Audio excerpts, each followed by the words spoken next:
갑자기 이제 퇴직을 하게 돼요. 진작 이 선택을 못한 걸 너무 후회하고 계십니다. 삶의 질이, 삶의 수준이 한 단계, 두 단계, 세 단계 훅 떨어져서 굉장히 불행한 이제 삶을 살게 되죠.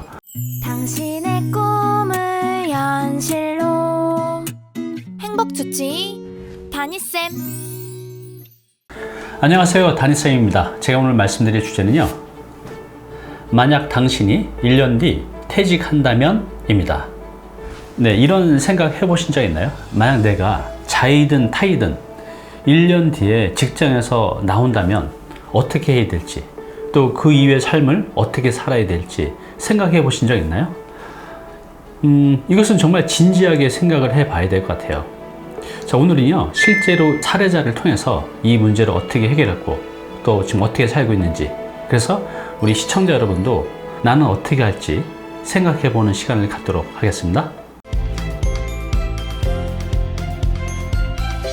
네, 3년 전이네요.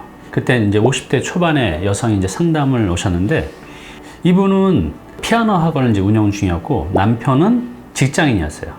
그리고 이제 딸이 한 명 있었는데, 딸은 얼마 전에 시집을 가서 잘 살고 있고, 이렇게 이 부부는 둘이 맞벌이 하면서 부족함 없이 이제 평탄한 삶을 잘 살아오고 있었죠. 그런데 이 아내분이 하는 그 피아노 학원, 요즘 뭐 학원 운영해 보신 분은 알겠지만 굉장히 힘들잖아요. 그래서 2010년도부터 학원생이 조금씩 줄면서 결국은 이분이 이제 2015년도에 학원을 이제 접었다고 합니다.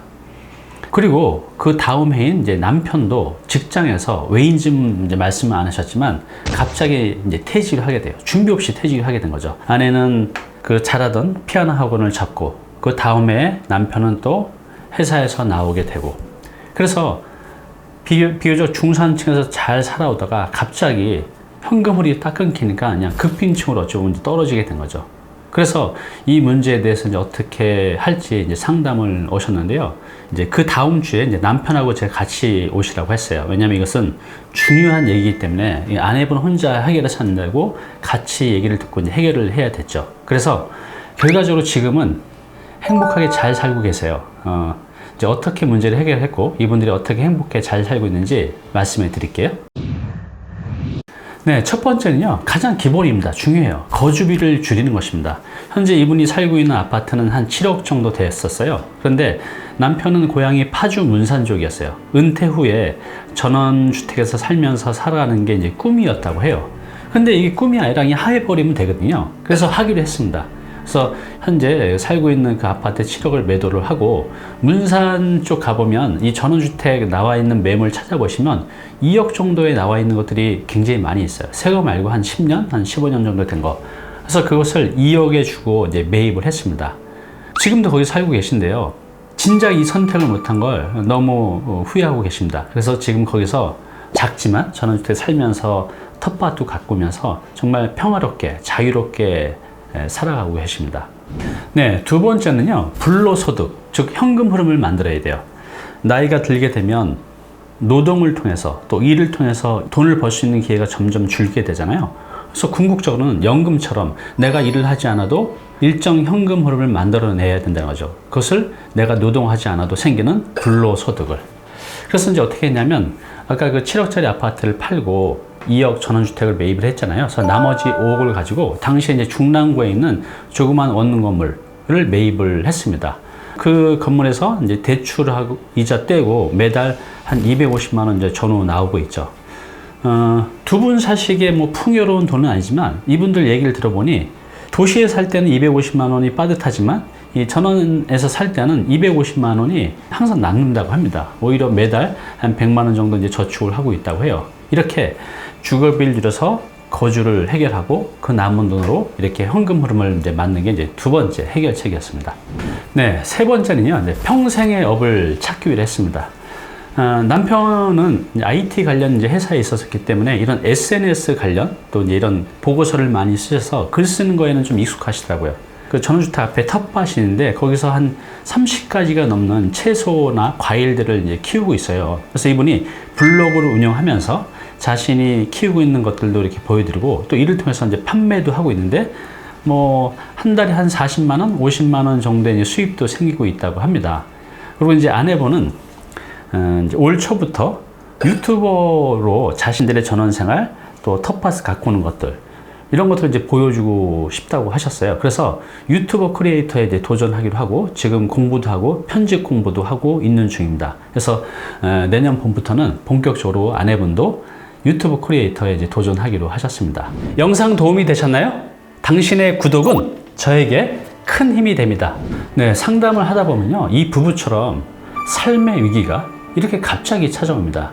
그렇게 되면 삶의 질이, 삶의 수준이 한 단계, 두 단계, 세 단계 훅훅 떨어져서 굉장히 불행한 이제 삶을 살게 되죠. 이분들이 당시에 굉장히 경제적으로 힘들다 보니 서로 예민해지고 매일 부부싸움을 하면서 이혼의 위기까지 갔다고 해요. 경제적 위기는 이 부부 사이도 갈라놓을 만큼 굉장히 힘든 거라는 거죠. 지금 어쨌든 간에 굉장히 행복하게 아주 잘 살고 계십니다. 이분들의 이제 선택이 그렇게 어려운 건 아니잖아요. 누구든지 마음만 먹으면 해낼 수 있다는 거죠. 여러분들도 이 부부의 이제 사례를 보면서 심각하게 한번 생각을 하고 또 방법을 찾아보시기 바랍니다. 오늘 당신께서 해야 할 일이 있습니다. 내가 만약 1년 뒤에 퇴직한다면 무엇을 어떻게 해야 될지 조금 막막하시죠? 제가 3가지 가이드를 드릴게요. 요 틀 안에서 한번 준비를 한번 해보십시오. 첫 번째, 주거비를 줄이는 겁니다. 가장 기본이에요. 물론 내가 돈이 많으면 상관없겠지만 일반적인 근로자들은 은퇴 후에 내 집 한 채가 전부인 경우가 굉장히 많아요. 그래서 이 부부처럼 어떤 식으로든 평수를 줄이든 아파트에서 빌라를 가든 아니면 이렇게 전원주택으로 가든 주거비를 줄이는 게 가장 중요합니다. 자, 줄인 다음에 뭘 해야 되죠?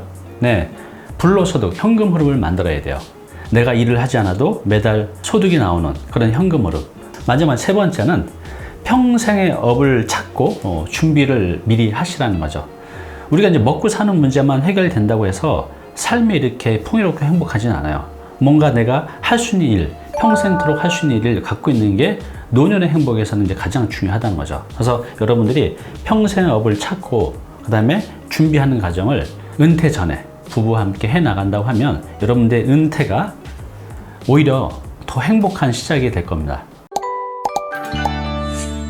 네, 앞으로 다니TV에서는요, 주거비를 줄일 수도 없는 분들도 있어요. 워낙에 지금 최소한의 생활을 하고 있어서. 그렇기 때문에 현금 흐름을 만들지 못하는 분들도 많이 있는 걸로 알고 있습니다. 그래서 앞으로 다니TV에서는 1번, 2번도 하지는 못하는 분들을 위해서 은퇴 후에 평생의 업을 찾고 이를 통해서 소득을 만들어가는 방법을 제시하도록 하겠습니다.